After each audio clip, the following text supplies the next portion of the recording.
julliti sang-sang yi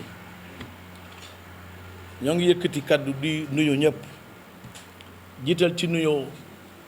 kii di président d'honneur syndicat bi nga xamante ne ba ñu toogee keroog ca ISEC ginnaaw bi autorité sénégalaise yëpp nangoo moom liggéeyam ci wàllum système éducatif militant ak militantu CELS yi ne ñoom duñu des ci ginnaaw ci loolu pour feddali ko kóllëre ñu nangu ni dañ koy fal moom président d'honneur kii di camarade Souleymane Diallo ginnaaw loolu ñu sant yàlla sant journaliste yi ay sant camarades yi fi teew yëpp pour fekkee li nga xamante ne li loolu mooy suñu daje bu njëkk ak journaliste yi pour fësal li nga xam ne moom mooy conclusion wu congrès ba ñu jógee def fësal bi ñett la bu njëkk bi mooy présenter leen bureau bu bees bi mënuñu ko lim waaye jàpp nañ ni journaliste yi xarañam xam na lu xew lu ci mënta xew na presse bi jàpp ni ab compter du samedi bii passé kii di wax ak yéen di Amidou Diédhiou moom moo jiite syndicat bu ñu tuddee CELS muy première information beneen bi ci topp syndicat bi dafa jàpp ni waxoon naa ko sànq camarade Souleymane Diallo fal nañ ko président d'honneur syndicat bi mu nekk désormais papa ci syndicat bi mu nekk conseiller ci syndicat bi waaye it mu nekk ci war a mën a amal njëriñ système éducatif mu mel ni acteur éducatif mën nañ ko utiliser ci bépp fànn moo xam OSC moo xam gouvernement du Sénégal moo xam bépp ONG bu yëngu ci wàllum éducation beneen bi ñu yëgal leen ni camarade Ousmane Amadou Ndiaye fal nañ ko président comité des sages parce que CELS fas yéenewul fàtte ñu koy liggéeyaloon démb fas yéenewul fàtte ñu fi nekkoon démb ñu jàpp ni seen xarañte seen xam-xam seen mën-mën seen pas-pas war naa mën a continuer amal njëriñ syndicat bi loolu waral ñu taxawal kuréel bu ñu tuddee comité des sages ñu dénk ko kii di camarade Ousmane Amadou Ndiaye troisième information bi moom moo nekkoon lu ñu tuddee défi lan la syndicat bi di xaar ci bureau national bu ñu fal benn nan la ñuy fexee ba nguuru Sénégal continuer xam ni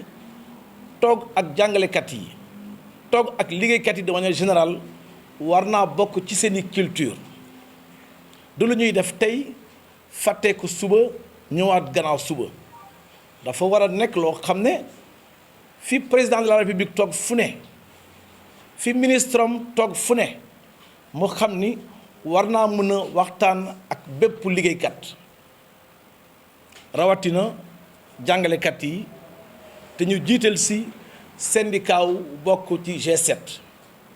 CELS fas yéene na xar tànk tubéyam pour andi gouvernement bi mu toog ci table bi ñu waxtaan la ñuy waxtaan nag dafa bare mais dañu jàpp ni bu toog amul bu climat dialogue social amul bu nguur gi nangoowul waxtaan mënuñu fi waxtaanee lenn te yàlla ak yéen ñépp xam nañ ni la ñu war a waxtaanee dafa bare bu njëkk mooy lan la nguur gi signé woon ak jàngalekat yi 2014 lan la nguur gi signé woon ak syndicat d'enseignants yi 2018 boo demee ci biir protocole yi waxuma jëfew ñu ñëpp de lépp waaye des na lu bare lu ñu yaakaar ni war nañ ko mën a waxtaanee muy deuxième point troisième point bi dañu jàpp ni il faut que lu ñu tuddee lourdeur ak lenteur administrative maanaam jàngalekat dina am kayit bu dugg ci circuit bi nga dugal ko 2017 xaar ko 2018 2019 nga ñëw ba 2020 ñu ne la kayit bi réer na nga nar a defaraat beneen dossier wala nga dugal ko mu dem ba yegg fu mu war a yegg ñu ne signature moo téye document pendant 2 3 mois 1 an xel mënul nangu loolu dañu jàpp ni ci administration bu organisée bi nga xamante ne jàngalekat bi dina nekk classe am di jàngale def liggéeyam na ma waree infirmier bi dina nekk poste de santé liggéeyam nu mu waree keneen dina nekk feneen di def li ko war pour ñun ci administration Sénégal kenn ku nekk war naa mën a def luñ ko santaane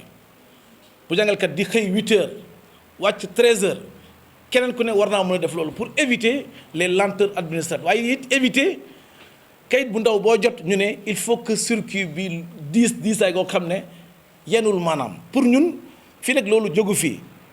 jàngalekat bi wala benn fonctionnaire doo ko delloo li di njukkalam beneen bi mooy restauration de l'équité et de la justice dans la gestion des agents bu état amee lu ñu tuddee fonctionnaire moo xam agriculture la bokk moo xam santé la bokk moo xam éducation la bokk dañu jàpp ni li war a nekk priorité du secteur bu muy nag mais plutôt les compétences plutôt les diplômes dañu jàpp ni ba tey ñu toll système rémunération Sénégal des na dafa am inéquité dafa am lu ñu yoo yaakaar ne dañ ko war a mën a defaraat bu baax te comme gouvernement bi nangu na ba ñu dugal ko ci protocole 2018 ni système bi doxewul ni mu war a doxee dina tijji étude comme doxal na étude bi ba mu yegg dañu jàpp ni jot na ñu waxtaanee li ñu tuddee système de rémunération des agents de la fonction publique beneen bi nag mooy li ñu tuddee rappel u jàngalekat xam nga yéen journalistes yi seen problème mooy loolu fi jàngalekat waxee rappel fu ne ngeen ne xaalis la ñuy lijjante dañ koy lijjante parce que lu ñu liggéey la lu ñu yellool la fonctionnaire bu jóg feneen balaay génn bureau di dem mission jot na indemnité am jot na leneen ak leneen li jàngalekat yi laaj ngal la bu ñu liggéeyee ba dellu si nañuy jot seen i rappel ngal la bu ñu amee acte avancement bu taxaw nañuy jot seen i rappel te comme état jëloon na engagement appuyer tout ce qui est lié au passif des rappels dañuy woo nguur gi mu toogaat toog nañ fii il y a 2 ans ñu xayma le montant de la dette publique à travers envers les enseignants ñu jël des engagements par rapport au plan de résorption de cette dette publique là ba tey France daal di xidem dañu jàpp ni jot na ñu taxaw ci jot na ñu appuyer yooyu rappel yi nga xamante ne jàngalekat yi ñu ngi koy xaar moo xam ci validation moo xam ci reclassement moo xam ci avancement moo xam ci leneen ak leneen dañu jàpp ni it am na xeetu jàngalekat bu ñu tuddee décisionnaire mu dugg ci classe di liggéeyal nguuru Sénégal comme keneen ak keneen boobu dañ ko dugal ci lu ñu tuddee harmonisation du traitement des agents fonctionnaires et des agents non fonctionnaires pour ñun dans un Sénégal comme on le chante un Sénégal de tous jàngalekat bi jàngalekat la mën a tudd keneen neneen la mën a tudd amul jàngalekat décisionnaire amul jàngalekat fonctionnaire parce que loolu inéquité injustice weesuwu ko bu loolu weesoo dañu jàpp ni lu ñu jot lim dañuy woo COSYDEP dañuy woo association parents d'élèves dañuy woo centrale syndicat yi ñu jiital ci CNTS ba ñu bokk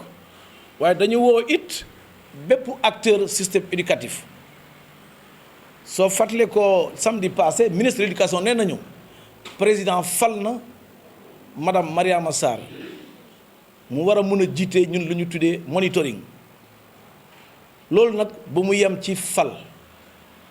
na ko jëfee lu ñu soxla ñun wutuñu ku ko jiite nu mu tudd fu mu jógee ak nu mu juddoo lu ñu gëm lu ñu jàpp mooy il faut mu am kenn ku ñu joxoñ comme moom président moom la xelom daj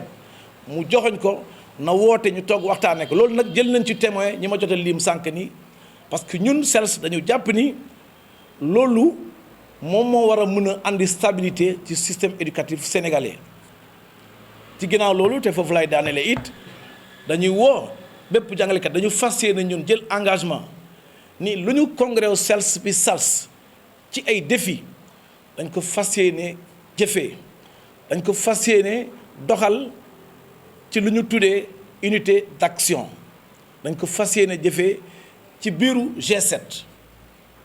G7 bi nga xamante ne moom mooy syndicat jàngalekat yi